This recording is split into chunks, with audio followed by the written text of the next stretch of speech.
बंधुओं नमस्कार। और कल आपने सुना कि पूतना जिस समय गई शिशु श्री कृष्ण के पास और रूपवती कन्या का रूप बनाकर पूतना गई और उसने श्री कृष्ण को उठाकर अपने सीने से लगाया और दूध पिलाना प्रारंभ कर दिया। और कैसे भगवान श्री कृष्ण ने उसका दूध पीते पीते उसका जो राक्षस का रूप था वो दिखाई देने लगा। और शेष कथा आपने सुनी। तो यहाँ पर एक बात इस विषय में कही गई है कि ये पूतना जो थी इसका भी भगवान श्री कृष्ण ने एक प्रकार से उद्धार ही किया। एक राजा बलि जो हुए हैं पहले, उनकी एक कन्या थी, उसका नाम था रत्नवाला। तो यज्ञशाला में वामन भगवान को देखकर उसके हृदय में पुत्र स्नेह का भाव उदय हो आया और मनी मन अभिलाषा करने लगी कि यदि मुझे ऐसा बालक हो तो मैं उसे स्तनपान कराऊं तो मुझे बड़ी प्रसन्नता होगी। तो वामन भगवान ने अपने भक्त बलि की पुत्री के इस मनोरथ को मनीमन उनके इस मनोरथ का अनुमोदन कर दिया। और वही जो बलि की पुत्री थी रत्नमाला, वही द्वापर में पूतना हुई और श्री कृष्ण के स्पर्श से उसकी लालसा पूर्ण हुई। तो इस तरीके से आगे आज चलते हैं कि उन्होंने डाकिनी, राक्षसी और कुष्मांडा आदि बालग्रह, भूत, प्रेत, पिशाच, यक्ष, राक्षस और विनायक, कोटरा, रेवती, ज्येष्ठा, पूतना, मातृका आदि शरीर, प्राण तथा इंद्रियों का नाश करने वाले उन्माद, पागलपन एवं अपस्मार, मृगी आदि रोग, स्वप्न में देखे हुए महान उत्पात, वृद्ध ग्रह और बाल ग्रह आदि, ये सभी अनिष्ट भगवान विष्णु का नामोच्चारण करने से भयभीत होकर नष्ट हो जाएं। ऐसी प्रार्थना वहाँ पर की। जिस समय श्री कृष्ण जी छूट गए पूतना से, तो पूतना का जो प्रभाव रह गया था श्री कृष्ण जी के ऊपर, फिर उसको दूर करने के लिए जो यशोदा मैया और अन्य व्यक्ति थे, उन्होंने इस प्रकार प्रार्थना की। तो यहाँ पर एक बहुत अच्छी बात, यहाँ पर आज एक बहुत अच्छा प्रसंग इसमें दिया है कि इस प्रसंग को पढ़ करके जो भावुक भक्त है वो ये कहता है कि भगवान, ऐसा लग रहा है कि आपसे भी ज़्यादा अधिक शक्ति आपके नाम में है, क्योंकि सभी भक्त आपका नाम लेकर आपकी रक्षा की प्रार्थना कर रहे हैं। ऐसा कहते हैं कि आप त्रिलोकी की रक्षा कर रहे हैं और आपका नाम आपकी रक्षा कर रहा है, इसलिए आपके नाम में आपसे भी ज़्यादा शक्ति है।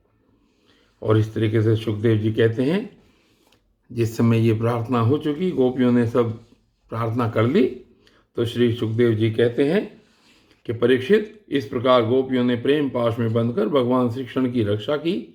माता यशोदा ने अपने पुत्र को स्तन पिलाया और फिर पालने पर सुला दिया। इसी समय नंद बाबा और उनके साथी मथुरा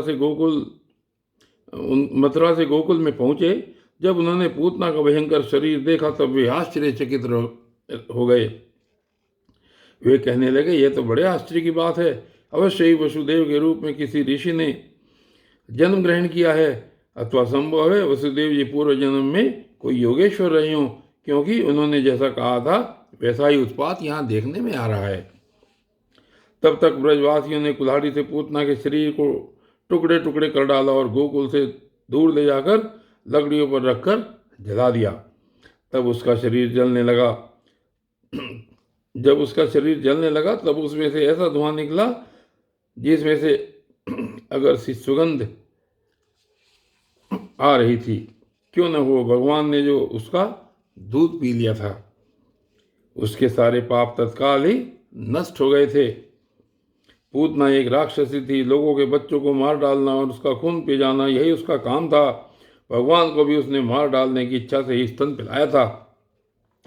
फिर भी उसे वह परम गति मिली जो सत्पुरुषों को मिलती है। ऐसी स्थिति में जो परब्रह्म परमात्मा भगवान श्री कृष्ण को श्रद्धा और भक्ति से माता के समान अनुराग पूर्वक अपनी प्रिय से प्रिय वस्तु और उनको प्रिय लगने वाली वस्तु समर्पित करते हैं, उनके संबंध में तो कहना ही क्या है। भगवान के चरण कमल सबके वंदनीय, ब्रह्मा शंकर आदि देवताओं के द्वारा भी वंदित हैं, विभक्त के हृदय की पूंजी हैं। उन्हीं चरणों से भगवान ने पूतना का शरीर दबाकर उसका स्तनपान किया था। माना कि वह राक्षसी थी, परंतु उसे उत्तम से उत्तम गति जो माता को मिलनी चाहिए प्राप्त हुई। फिर जिनके स्तन का दूध भगवान ने बड़े प्रेम से पिया, उन गौओं और माताओं की तो बात ही क्या है।